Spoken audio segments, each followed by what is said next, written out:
Okay, welcome to this lecture number 5 of this crash course. Okay, so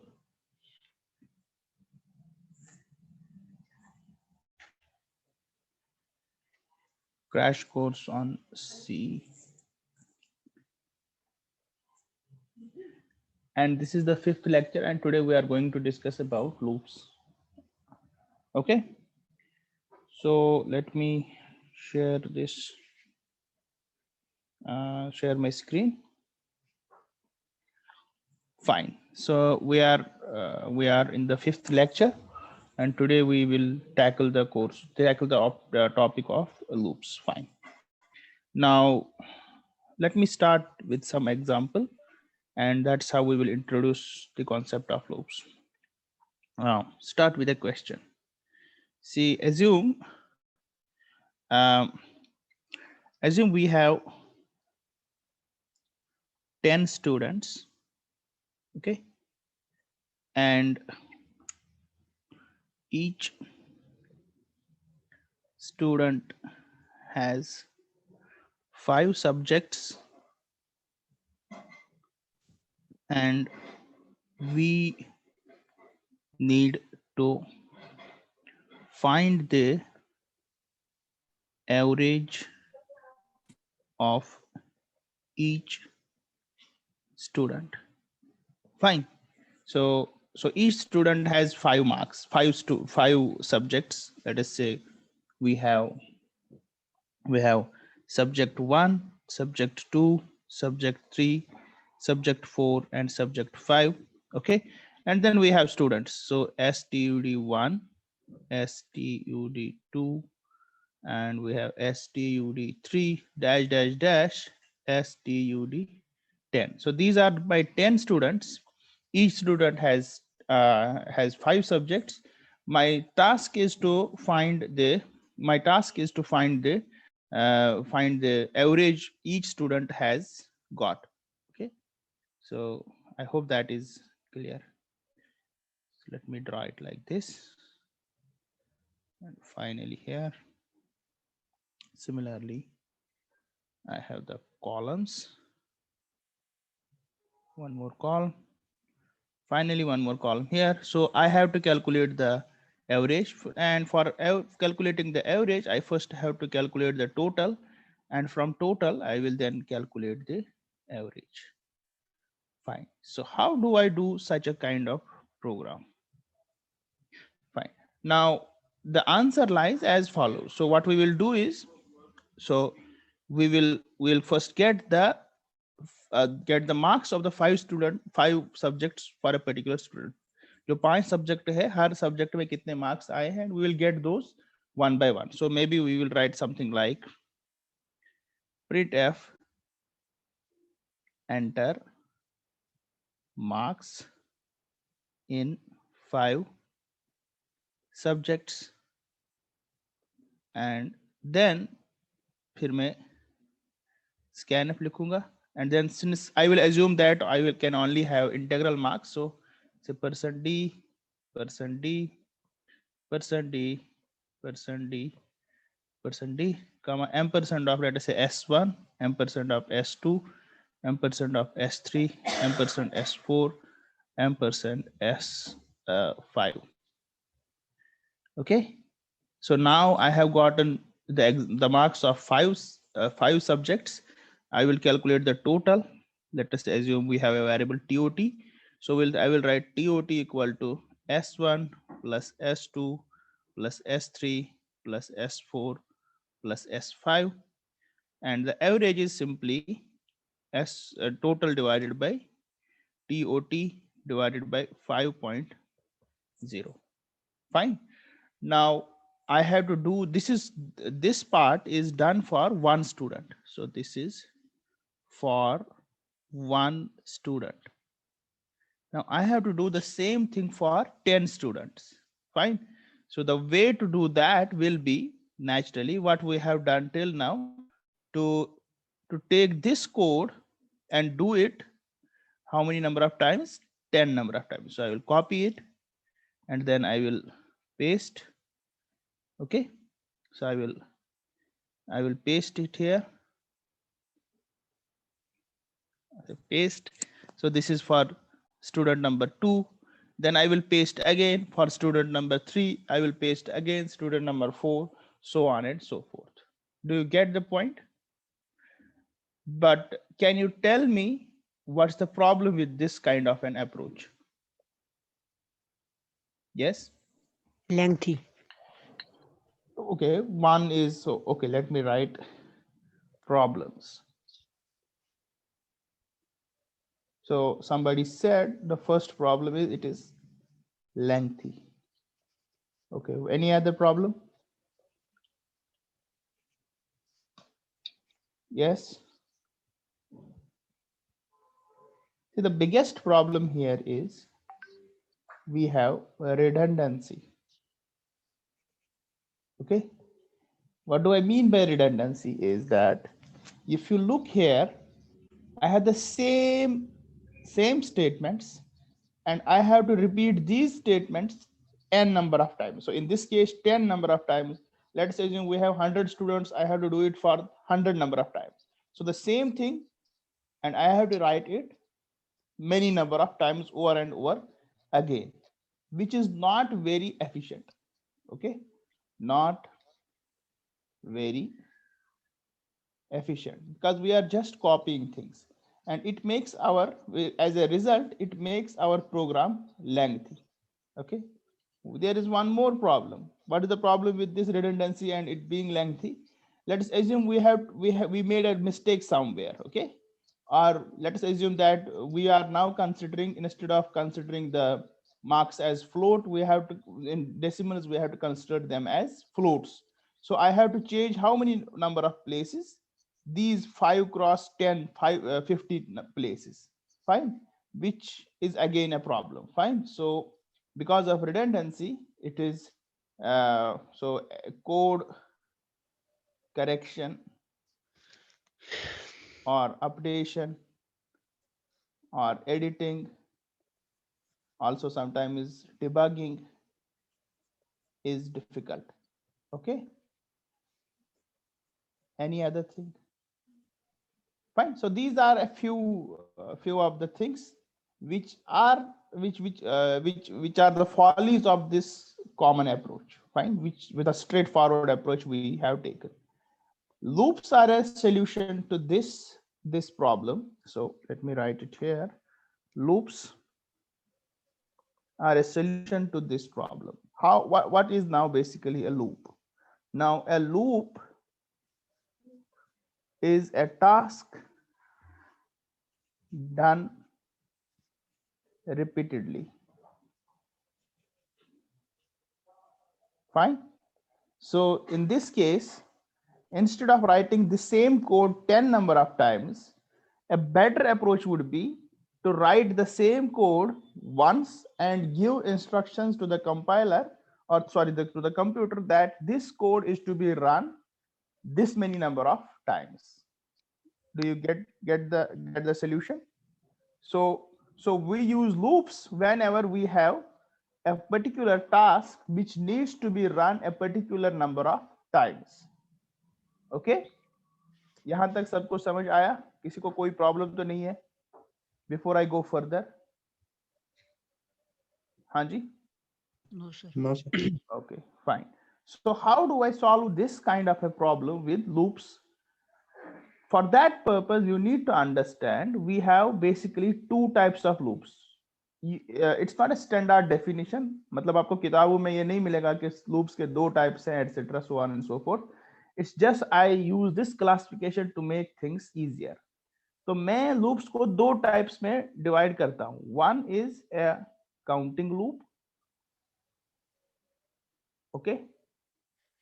And another is something which I called as a conditional loop. Actually, every loop is a conditional loop, but then counting loops are a special type of the conditional loop. What do I mean by a counting loop? Now, a counting loop is that loop which needs to be run a specific number of times, okay? Which needs to be run a specific, this is the important term, specific number of times. I already know that I have to do this task this many number of times. ये मुझे पहले से ही पता है. So for example here in the above case, मुझे ये पहले से ही पता है कि मुझे ये 4 lines of code जो है ये मुझे 10 बार execute करानी है. Fine. Similarly, that number will always be given to me. But there are other cases, fine, in which this number will not be given. This number will be unspecified. Unspecified number of times. Okay. And in those cases, we basically have a condition. Okay. Now, as long as that condition is true, okay, as long as that condition is true, we will run the loop, and once that condition goes false, we'll come out of the loop. ये बात सबको समझ आई? हमारे पास loop है. Let me again repeat. Loop हम तब use करते हैं जब हमें कोई काम बार बार करना होगा. फाइन. अब हमने ये कहा कि हम उस काम को बार बार लिखेंगे नहीं कि कंप्यूटर तुम्हें ये काम करना है, फिर से दूसरी इंस्ट्रक्शन, फिर से उस, ये अब हम 1000 बार नहीं लिखेंगे. हम उस काम को एक ही बार लिखेंगे, लेकिन फिर हम कंप्यूटर को ये कहेंगे कि तुम्हें ये काम इतने बार करना है. फाइन. ना उसमें अब 2 टाइप के लूप आते हैं. या तो हम काउंटिंग लूप है ना. काउंटिंग लूप में उस लूप को कहता हूं जिसमें मुझे ऑलरेडी पता है कि मुझे ये वाला काम इतने टाइम करना है. फाइन. पहले ही जब भी मैं प्रोग्राम लिख रहा हूँ तो मुझे ऑलरेडी पता होगा कि मुझे ये काम इतने नंबर ऑफ टाइम्स करना है. Fine. The other one is a conditional loop. Fine. Now conditional loop मैं उस लूप को कहता हूँ जिसमें मुझे ऑलरेडी ये नंबर ऑफ टाइम्स, कितने नंबर ऑफ टाइम्स मुझे ये लूप एग्जीक्यूट करना वो मुझे पता नहीं होगा. Instead I might have a condition. Fine. कोई कंडीशन होगी, जब तक वो कंडीशन ट्रू है तब तक मैं वो काम करता जाऊंगा. इसकी आप एनालॉजी, आप एग्जांपल ले सकते हैं इस तरह कि एक ड्राइवर है. आपके सोमो स्टैंड वगैरह में एक ड्राइवर होता है, उसकी कार है. ओके. नाउ आप अगर बहुत सारों को आपको ये पता होगा कि ये जो ड्राइवर होता है, इसको एक स्टेशन से दूसरे स्टेशन जाता है ये, एंड उसमें लेट अस से कि इसको दिन में 3 चक्कर काटने पड़ते हैं. फाइन. नाउ क्योंकि ऑलरेडी हमें पता है कि 3 चक्कर इसको काटने हैं, so this is a type of A counting loop. Okay. Now कभी कभार क्या होता है कि 3 चक्कर इसको नहीं लगते हैं. फाइन. या हम इस तरह कह सकते हैं कि आजकल स्नो है, तो मैं आपको वो वाली एग्जांपल देता हूं. सो स्नो जो है वो रोड से क्लियर करना पड़ेगा. ओके. उसके लिए हमारे पास जो है स्नो क्लियरेंस मशीन्स हैं. Snow clearance machine. अब अगर फॉर एग्जांपल मैं एक ऑटोमेटिक स्नो क्लियरेंस मशीन बनाता हूं, तो उसमें मुझे कोड लिखना पड़ेगा कि कब तक तुम्हें रोड पे चलना है. तो उसके लिए अब ये नहीं मालूम है कि उसके लिए हम ये नहीं कह सकते कि किसी रोड पे तुम्हें 10 बार चलना है या 20 बार चलना है या 30 बार चलना है. उससे काम नहीं बनेगा. बल्कि उसके लिए हम कंडीशन उस वक्त डालेंगे. हम कहेंगे जब तक रोड पे इतने इंच की स्नो है तब तक आपको उसको क्लियर करते जाना है. ये बात समझ में आई सबको? तो वहां पे आप कंडीशन, ये वहां पे आप काउंटिंग नहीं लगा सकते, क्योंकि आपको ऑलरेडी पता नहीं है कि कितनी बार, कितने दिनों तक स्नो पड़ेगी, या कितने टाइम के लिए स्नो पड़ेगी, या किस इंटेंसिटी से स्नो गिरेगी. तो आप ये ऑलरेडी सेट नहीं कर सकते कि उसको 2 बार या 3 बार या 10 बार जो है रोड को साफ करना पड़ेगा. बल्कि एक सही मैकेनिज्म उस वक्त ये होगा कि डिपेंडिंग अपॉन कि कितना स्नो पड़ा है, किस रोड पे स्नो मौजूद है या नहीं है, उस हिसाब से उसको उस रोड से गुजरना पड़ेगा.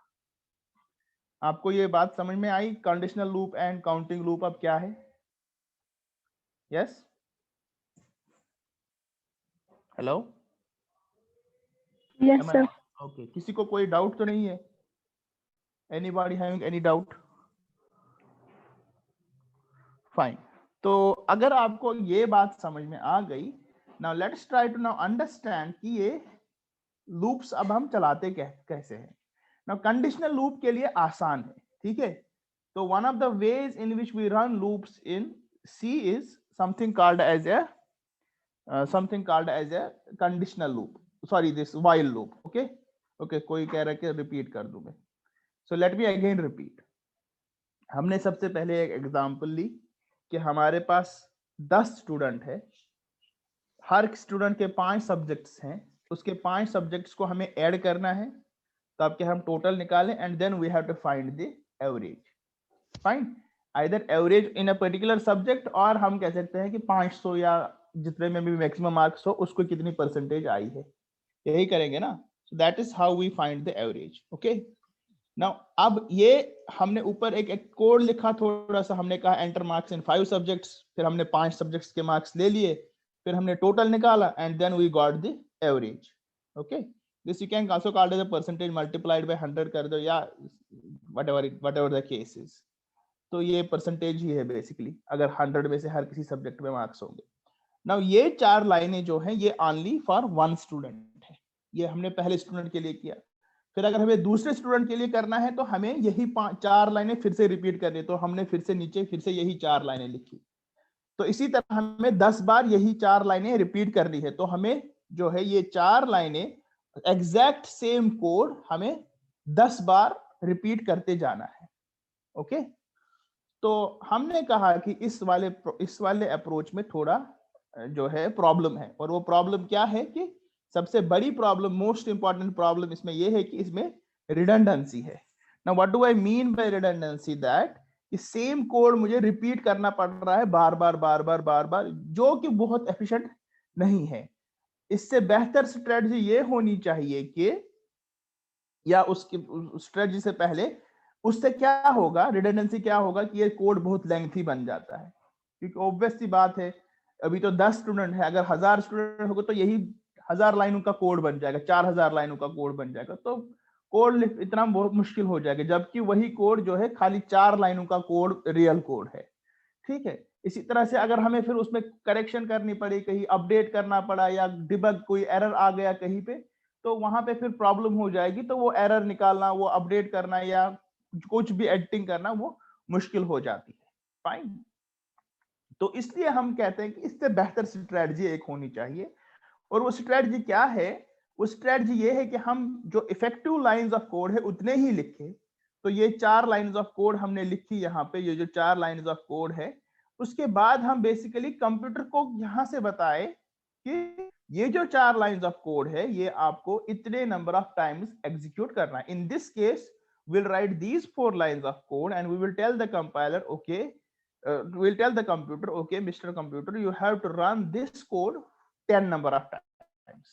Okay, and similarly अगर हमें 1000 बार करना हो तो हम कहेंगे कि ये कोड आपको 1000 बार करना होगा. बात समझ में आई? Okay, now then I said this strategy is called as looping. Okay, एक ही काम को बार बार रिपीट करना, this is called as loop. Loop असल में है क्या? ये इस तरह के स्ट्रक्चर को हम लूप कहते हैं. इसमें आप जहां से स्टार्ट हुए वहीं पे एंड भी करो, फिर से आप तो ये सर्कुलर मोशन में चले जाते हो. तो this is basically a loop. आप इसी में रिपीट होते जा रहे हो until some condition occurs. Okay, now समझने के लिए, 2 टाइप्स ऑफ लूप्स को समझने के लिए मैंने कहा कि हम इस लूप को मैं 2 टाइप में क्लासिफाई कर सकता हूं. एक लूप तो वो है कि जिसमें मुझे ऑलरेडी पता हो कि मुझे ये काम 10 बार करना है, 20 बार करना है, 1000 बार करना है, 10,000 बार करना है, whatever be the number, but that number is known to me. बात समझ में आई? फाइन, तो वो मुझे ऑलरेडी पता है. तो फॉर एग्जाम्पल एक स्टूडेंट है, उसको हफ्ते में 4 दिन या 5 दिन स्कूल जाना है, कॉलेज जाना है, यूनिवर्सिटी जाना है, तो वो 5 दिन उसको ऑलरेडी फिक्स है. तो वो काम उसको रिपीटेडली आना जाना सेम काम है, लेकिन 5 बार करना है. तो वो 5 मुझे ऑलरेडी मालूम है.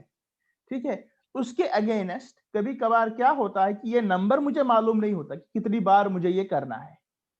फाइन, तो उसके लिए कभी कभार क्या होता है, बल्कि एक कंडीशन होती है, जो जब तक वो कंडीशन ट्रू होगी तब तक मुझे करते जाना है.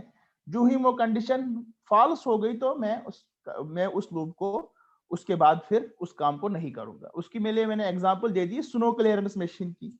अगर मैं एक ऑटोमेटिक स्नो क्लियरेंस मशीन बनाता हूं, उसको मुझे कोड लिखना पड़ेगा कि तुम्हें कब तक क्या करना है. तो उसमें जो है मैंने कहा कि हम ये नहीं कह सकते कि एक मशीन जो है उसको 2 बार या 5 बार या 10 बार दिन में जो है एक रोड को क्लियर करना है. ऐसा नहीं चलेगा. बल्कि क्या बेहतर, बल्कि सही तरीका ये होगा कि हमें स्नो की डेप्थ, उसकी क्वांटिटी को देख के मशीन को चलाना होगा। अगर रोड पे कोई स्नो है ही नहीं, लेकिन हमने लिखा है कि दिन में आपको 5 बार चलाना है, तब तो वो फिर जो है इन वेन होगा ना काम, वो सही नहीं होगा। या इसी तरह अगर उसने 5 बार दिन में मशीन चलाई, लेकिन उसके बाद भी रोड पे और बर्फ गिर गई, तब भी हमारा काम नहीं हुआ। तो उससे बेहतर तरीका यह है कि नंबर ऑफ टाइम्स को फिक्स करने से काम नहीं बनेगा। बेहतर तरीका यह है कि हम कोई कंडीशन लगाए। Now that condition will be different in different cases. इस वाले केस में वो कंडीशन ये होगी कि रोड पे जो है जब तक बर्फ रहेगी या पर्टिकुलर अमाउंट ऑफ बर्फ रहेगी, तब तक जो है गाड़ी चलानी है। जब वो बर्फ उतरी नहीं रहेंगी, तब आप गाड़ी को मत चलाओ। बात समझ में आई? So these are the two types of loops. One is a counting loop, other one is a conditional loop. Conditional loop में हमें एक कंडीशन पता होती है, नंबर ऑफ टाइम्स पता नहीं होती है। काउंटिंग लूप में हमें नंबर ऑफ टाइम्स पता होता है। अब ये बात सबको समझ आई? Yes sir. Fine, okay. तो अब हम देखेंगे कि हम सी में अब ये लूप कैसे चलाएंगे। सबसे पहले मैं आपको दिखाऊंगा कि कंडीशनल लूप हम कैसे चलाएंगे, ठीक? सो उसके लिए हमारे पास एक लूप है जिसको हम कहते हैं while loop. Okay, while loop. Now while loop का सिंटैक्स क्या है?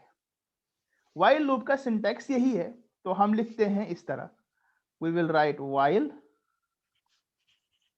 फिर उसके बाद पैरेंथेसिस स्टार्ट, उसमें हम कंडीशन लिखेंगे which will evaluate to either 1 or either 0 or non-zero.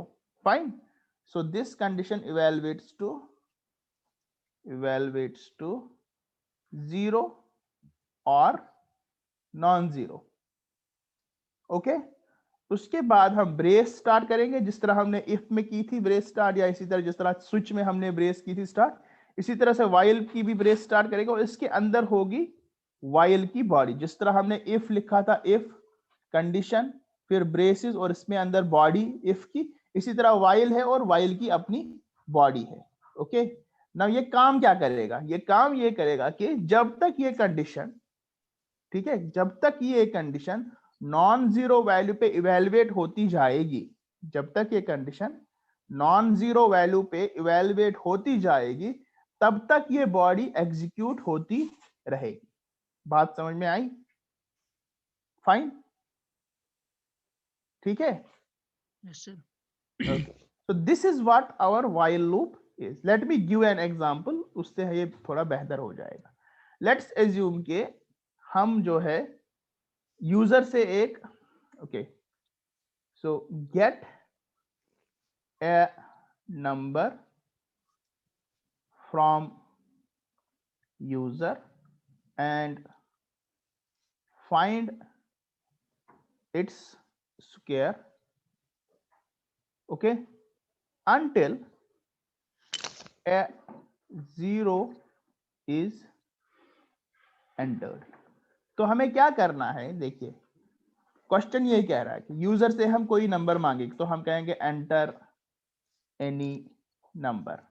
Let's assume उसने 2 दिया, तो हम प्रिंट कराएंगे स्क्वायर इज 4, फिर हम कहेंगे एंटर एनी नंबर। अब उसने दे दिया लेट अस से -3, तो हम कहेंगे स्क्वायर 9 हो गया इसका, फिर से कहेंगे एंटर नंबर। ठीक है, तो ये चलता जाएगा जब तक हम कहेंगे एंटर एनी नंबर और उसने 0 दिया। जब उसने 0 दिया तो हम कहेंगे अब हम बाहर निकल जाएंगे। बात समझ में आई? Is this clear? ठीक है, यस सर। सबको समझ आया ना? अब देखिए हम इस काम को कैसे करेंगे। पहले हम इन 2 लाइन को करेंगे कि ये 2 लाइनें हम कैसे कर सकते हैं। ठीक, तो let me write the program. तो वो वाइड मेन से हम स्टार्ट करेंगे, ऊपर आप हैश इंक्लूड वगैरह खुद लिख लेना, वाइड मेन। अब मैं यहाँ पे 2 जो है वेरिएबल्स डिक्लेयर करता हूँ, इंटीजर n, ठीक है, एंड लेट अस से sq। sq की जरूरत भी नहीं है, but anyway let me try. फिर मैं क्या करूंगा, मैं यहाँ पे लिखूंगा print f enter any number. ठीक है, उसके बाद मैं लिखूंगा scan f %d comma ampersand of n, मैं स्क्वायर निकालूंगा, square will be equal to n cross n, and then I will print.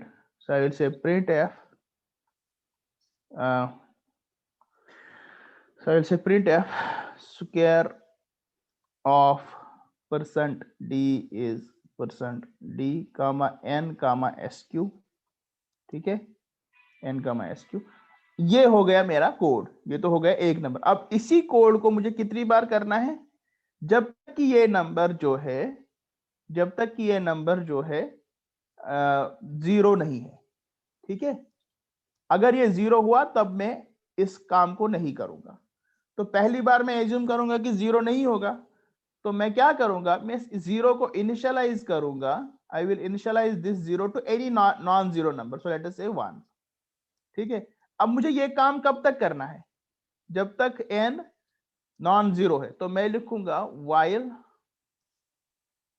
n, ठीक है, नॉट इक्वल टू 0। जब तक कि n जो है 0 नहीं है तब तक आप ये काम करते जाओ। वो काम क्या है? जो नीचे दिया गया है। ओके, वो काम क्या है? जो नीचे दिया गया है। Let me again try.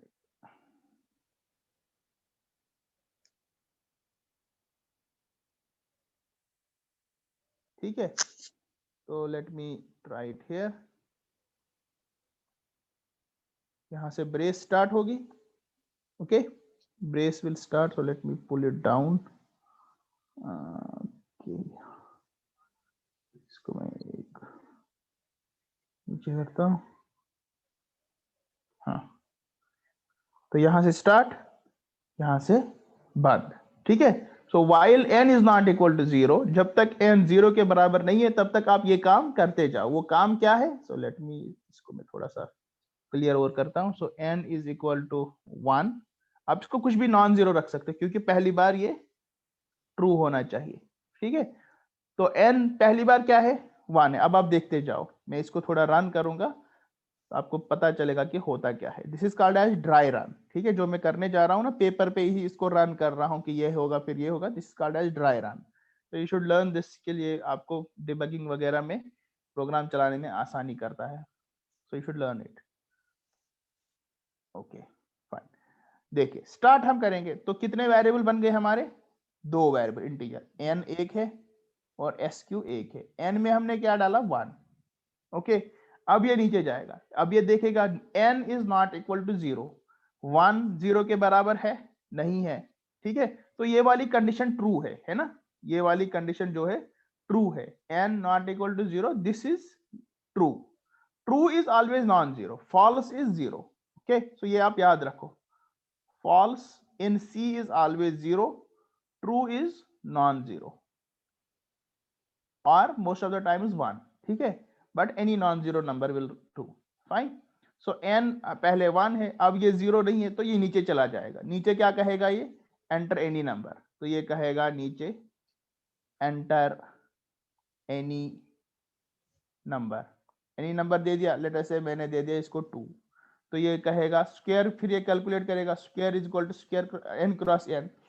तो n में क्या चला गया यहाँ पे? 2, 2 क्रॉस 2 इज 4। तो अब ये कहेगा प्रिंट f स्क्वायर, ये नीचे लिखेगा स्क्वायर ऑफ 2 इज 4। ठीक है, यहां तक आ गया। फिर ये वापस चला जाएगा ऊपर, फिर से ये कंडीशन को टेस्ट करेगा। ठीक है, तो अब ये फिर से देखेगा, अब 4 था ना, तो सॉरी 2 था, n में 2 है, तो फिर से देखेगा 2 0 नहीं है तो नीचे चला जाएगा, एंटर एनी नंबर। फाइन, तो ये देखेगा ये क्या है, फिर स्क्वायर ऑफ ये जो भी होगा तो ये करता जाएगा। बात समझ में आई सबको? इसको मैं थोड़ा बेहतर तरीके से भी लिख सकता हूं, लेकिन मैं अभी खाली आपको कंसेप्ट समझा रहा हूं कि होता क्या है, कैसे लूप्स चलते हैं। आपको समझ में आई सबको बात? ठीक है, मैं अब क्या करूंगा, I will open the online GDB and I will run this code, फिर आपको समझ आएगा कि असल में होता क्या है। फाइन, बात सबको समझ आई? Yes, sir. ओके, किसी को कोई डाउट तो नहीं है?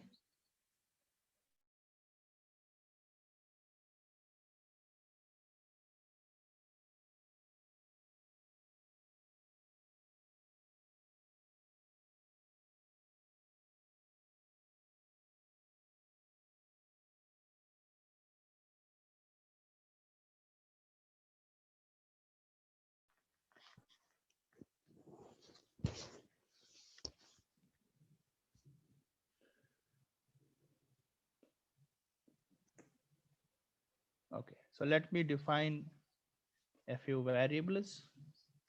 So integer, एक तो n मुझे चाहिए, दूसरा sq चाहिए, और n में कह रहा हूं मैं इनिशियलाइज करूंगा 1 से.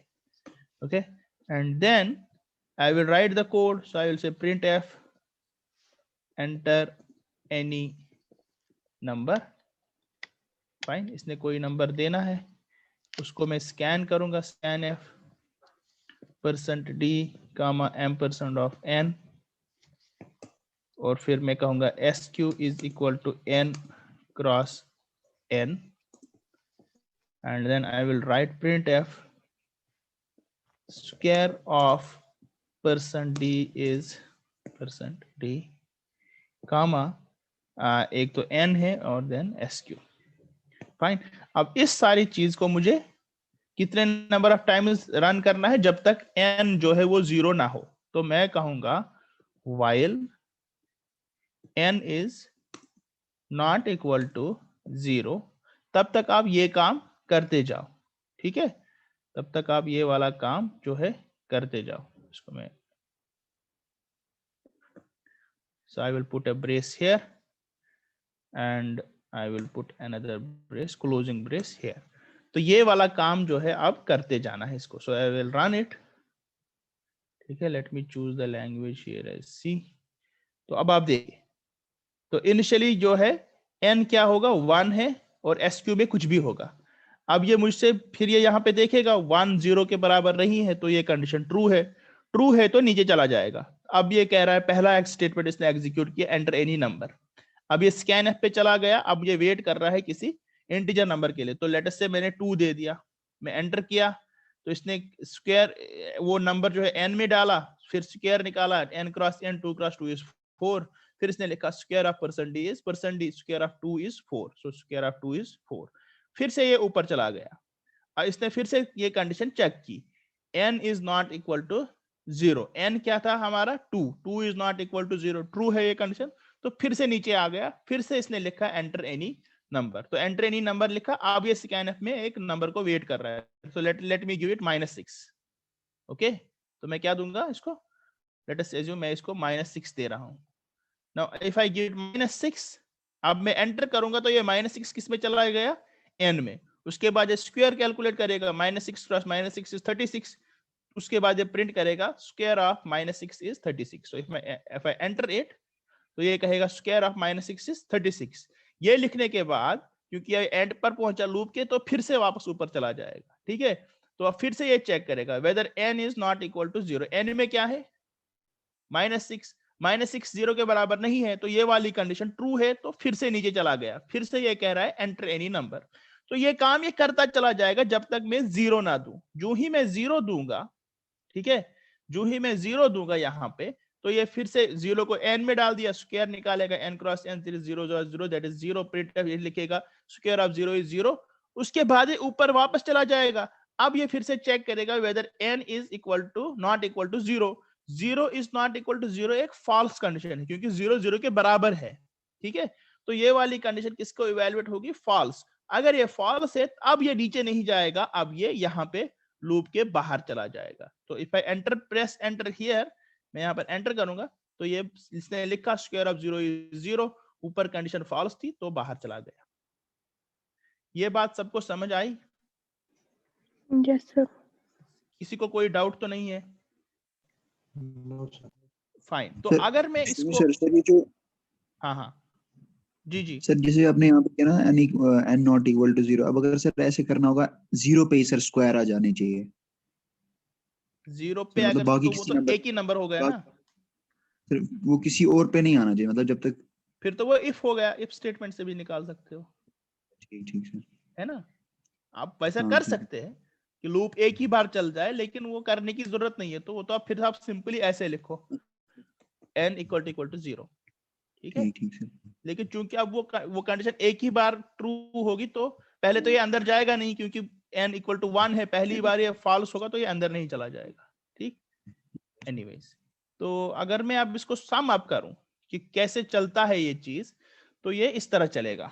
ठीक है, तो होगा क्या, ये जो मैंने सिंटैक्स ऊपर लिखा है, तो पहले let me again write it. So while condition, okay, फिर यहाँ पे बॉडी, फिर ये यहाँ पे, तो होगा क्या, सबसे पहले ये वाला एग्जीक्यूट होगा, दिस इज नंबर 1, ठीक है, ये वाला एग्जीक्यूट होगा। अगर ये ट्रू है, ठीक है, अगर ये ट्रू है तो ये चला जाएगा अंदर और ये वाला एग्जीक्यूट होगा, दिस इज नंबर 2। उसके एग्जीक्यूट होने के बाद ये फिर से वापस चला जाएगा कहां पे, नंबर 1 पे, ठीक है। नंबर 1 पे फिर से ये कंडीशन को चेक करेगा, तो अगर ट्रू रहा फिर से, तो फिर से बॉडी एग्जीक्यूट होगी, फिर से वापस ऊपर चला जाएगा, ठीक है। तो ये लूप करता जाएगा। जब ये फॉल्स होगा, इफ दिस बिकम्स फॉल्स, तो ये बाहर चला जाएगा, यहां पहुंचेगा, इफ दिस इज फॉल्स। तो इस तरह का लूप है कुछ, फाइन। इसको फ्लो चार्ट में आप इस तरह लिख सकते हैं। तो यहाँ पे एक this is for the decision, हाँ, जब आपको कोई डिसीजन लेना हो तो इसमें डालते हैं। सो आप कह सकते हैं इज कंडीशन ट्रू। अगर ये कंडीशन ट्रू है तो यस में क्या करेंगे, हम एग्जीक्यूट करेंगे बॉडी इसकी, fine. So will say execute the body, execute the body. Body को एग्जीक्यूट करने के बाद ये फिर से वापस इस वाले पॉइंट पे चला जाएगा, ठीक। तो फिर से वापस इस पॉइंट पे चला। अगर ये कंडीशन फॉल्स है, ठीक है, अगर ये कंडीशन फॉल्स है तो ये बाहर चला जाएगा यहाँ पे, ठीक है। यहाँ पे कुछ और होगा, समथिंग एल्स, तो ये सीधा लीनियरली चलेगा। तो ये आपका तरीका है लूप चलाने का। बात सबको समझ में आई? Fine sir. हाँ हाँ सर अगर इनिशियलाइज 0 से करे, n इज इक्वल टू 0। हाँ, तो आप कुछ भी कर सकते हो। That is all of this is now dependent upon your problem. मैं आपको खाली एक एग्जांपल दिखा रहा था कि लूप कैसे चलेगा। सर ये अगर आप इसी स्क्वायर में करेंगे, इसी में अगर आप 0 से इनिशियलाइज करोगे ना, let us see what happens. Late us say कि मैंने इसको 0 कर दिया, फाइन, n 0 बन गया। सो let me hide this one. n मेरा 0 है, स्क्वायर में कुछ भी हो सकता है, हाँ। अब ये नीचे आ गया। सबसे पहले ये कंडीशन ट्रू चेक करेगा, 0 इज नॉट इक्वल टू 0। ये वाला स्टेटमेंट जो है ट्रू है या फॉल्स है? फॉल्स है। फॉल्स है, मतलब Yes. फॉल्स है तो इसमें अंदर नहीं चला जाएगा, ठीक है ना। एग्जीक्यूट नहीं होगा। तो सीधा ये यहाँ पे पहुंचेगा, यस सर। बस यही बात है, फाइन। Thank इसीलिए क्योंकि मैं एटलीस्ट चाहता हूं कि एटलीस्ट एक बार ये अंदर चला जाए, इसलिए मैंने इसको इनिशियलाइज किया विद 1। ओके, आप इसको 2 Yes, से sir. भी कर लो, -1 से कर लो, एनीथिंग अदर देन 0, बिकॉज 0 अगर ये होगा तब ये एग्जीक्यूट नहीं होगा, फाइन। Yes sir. सबको बात समझ में आई? अब हम देखते हैं कि काउंटिंग लूप क्या है, ठीक है। काउंटिंग लूप, मैंने कहा कि काउंटिंग लूप जो है वो fixed number of times execute होता है। सो काउंटिंग लूप, लेकिन काउंटिंग करने के लिए भी हमें फिर एक कंडीशन चाहिए होगी, ठीक है ना। काउंटिंग करने के लिए जिसमें फिक्स नंबर ऑफ टाइम्स हमें कोई काम करना है, उसमें भी हमें एक कंडीशन बनानी होगी। We have to create that condition. उसके लिए, उसको समझने के लिए आपको पहले ये समझना होगा कि हम लोग काउंटिंग कैसे करते हैं। अगर मैं आपको कहूं कि 10 बार कोई काम करना है, हाउ डू यू नो कि मैंने 10 बार कोई काम किया या नहीं किया? आप कुछ इस तरह करते हैं, फाइन। आपके दिमाग में, so this is your head, आप एक काउंटर उसमें बनाते हो, ठीक है। उसको, उससे पहले मैं आपको बताता हूं, सबने जो है तस्बीह तो की होगी सबने, कि सुबहान अल्लाह 33 बार पढ़ना है, ठीक है ना। तो हाउ डू यू नो कि हमने 33 बार पढ़ा या नहीं पढ़ा? यू स्टार्ट काउंटिंग, है ना। You will use a counter. अब आजकल वो तस्बीह भी होती है आजकल तो, और जो कोच वगैरह होता है उनके पास वो होता है कि कितने बार रिपीटिशन किया। जो लोग जिम वगैरह जाते हैं उनके पास, उनको पता होगा कि ट्रेनर के पास वो स्टॉप वॉच होती है ना, टाइप की। एक बार किया तो एक दबाया, दो बार किया तो दो दबाए।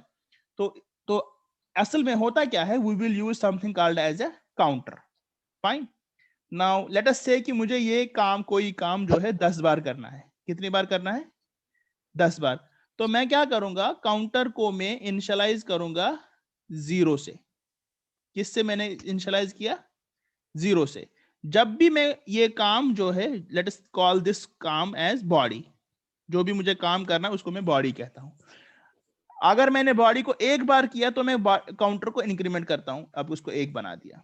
फिर मैं इसको चेक करूंगा काउंटर के करंट वैल्यू को, जो जितनी बार मुझे ये काम करना है, ठीक है, जितनी बार भी मुझे ये काम करना है। लेट अस एज्यूम कि मुझे ये काम 10 बार करना है, तो मैंने किया कितनी बार? करंट वैल्यू विल, जो मेरा करंट वैल्यू होगा काउंटर का, वो मुझे दिखाएगा कि मैंने ये काम कितनी बार किया। फाइन। तो अभी मैंने कितनी बार किया है? 1 बार। तो 1 बार 10 से कम है, तो मैं फिर से इसको करूंगा। फिर से मैंने 1 बार का बॉडी को एग्जीक्यूट किया। बॉडी को एग्जीक्यूट करने के बाद मैंने काउंटर को क्या किया? 1 बार फिर से ऐड कर दिया। अब ये क्या बन गया? 2 बन गया। फिर से मैं इसको जो है कंपेयर करूंगा किसके साथ? अपर लिमिट के साथ। फिर से अगर एक काम हुआ तो फिर से 1 बार बॉडी को एग्जीक्यूट करो। ये मैं करता जाऊंगा जब मैं 9 तक पहुंचा। अब 9 फिर से है, फिर से 1 बार मैंने बॉडी को एग्जीक्यूट किया, इसको मैंने 10 बनाया। जो ही ये 10 बन गया, ओके, जो ही ये 10 बन गया, अब मुझे पता चला कि मैंने 10 बार ये काम किया, अब मैं बाहर निकल जाऊंगा। सबको बात समझ में आई? तो यहां पे मेरी कंडीशन ये बनती है कि करंट वैल्यू ऑफ काउंटर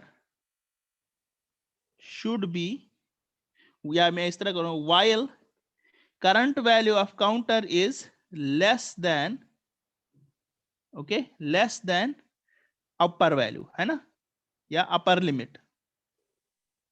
ठीक है, ये इसको मैं अपर लिमिट, इसको मैं लिमिट बोलता हूं। जब तक जो है करंट वैल्यू जो है वो लिमिट से लेस है, तब तक मुझे ये काम करते जाना है। जो ही ये मैं लिमिट के बराबर पहुंचा, मुझे बाहर चला जाना है। तो मुझे अगर while लूप से यही लिखना होगा तो मैं कुछ इस तरह लिखूंगा। मैं लिखूंगा while counter is less than, okay, is less than limit, okay, counter is less than limit. उसके बाद में बॉडी को एग्जीक्यूट करूं उनका, ठीक है। लेकिन बॉडी को हमेशा एग्जीक्यूट करने के बाद मैं क्या करता हूं? काउंटर को इंक्रीमेंट करता हूं। तो यहां पे मुझे लिखना पड़ेगा काउंटर प्लस प्लस, और ये मैं इसको क्लोज करूंगा। और लूप से बाहर मुझे काउंटर को इनिशियलाइज करना होगा किसके बराबर? 0 के बराबर। अब बात सबको समझ में आई? ठीक है, बात सबको समझ आई ना? तो सबसे पहले मैं काउंटर को 0 से इनिशियलाइज करूंगा। ये बात, ये कुछ पॉइंट्स आप नोट करके रखिए। So I will use a counter, ठीक है। उसमें सबसे पहली बात ये आपको देखनी है कि काउंटर इज इनिशियलाइज्ड टू 0, ठीक है। अच्छा, तीसरी बात आपको ये जाननी है कि current value of counter gives us the number of times we have done the job, okay, we have done the job, ठीक है। so we continue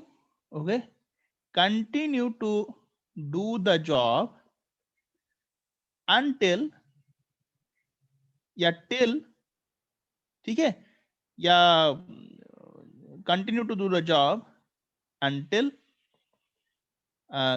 counter is less than upper limit।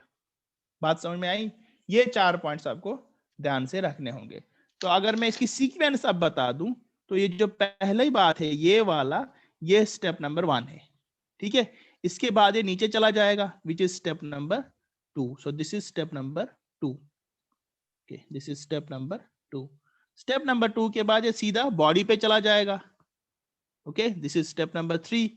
तो यहां से ये सीधा यहां चला गया, this is step number 3। Step number 3 के बाद ये फिर काउंटर को इंक्रीमेंट करेगा, okay, it will increment the counter, go here, this is step number 4। उसके बाद ये वापस चला जाएगा स्टेप नंबर 2 पे। तो ये सीक्वेंस रहेगी। बात सबको समझ में आई? एनीबॉडी, किसी को डाउट वगैरह तो नहीं है? ओके, तो ये तो हम इतना कंसेप्ट आप जान लो, कल हम इसकी कुछ 1-2 एग्जांपल्स करेंगे। Fine. Good. Okay, sir. Fine. So with that, I will end this today's lecture. Have a nice day.